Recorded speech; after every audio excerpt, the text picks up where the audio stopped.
A lethal drone strike on an American citizen on U.S. soil. The Attorney General of the United States, Eric Holder, won't completely rule out such a shocking scenario. Our Pentagon correspondent Chris Lawrence is working this story for us. Chris, what's going on here?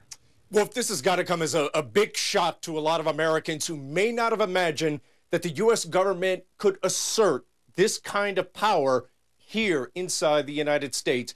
Basically, Senator Rand Paul wanted some explanation about how much power the government has to go after citizens.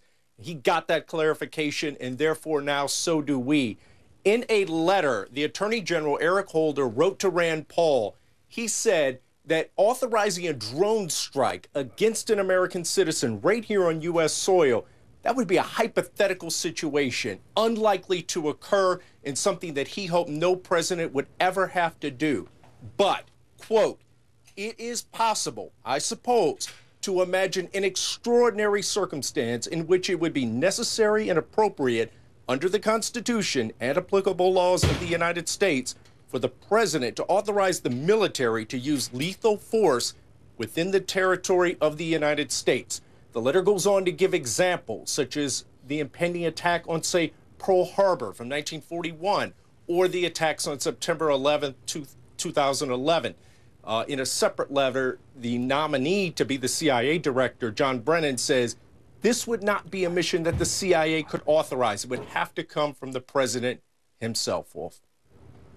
Quick, hold on for a second, Chris, because I want to bring Jeffrey Toobin into this conversation. Jeff, if it's okay, if it's legal for a U.S. drone to kill an American citizen on foreign soil, whether in Yemen or Somalia or Afghanistan, someplace else, what's the difference between using a U.S. drone to target an assassination of an American citizen on U.S. soil?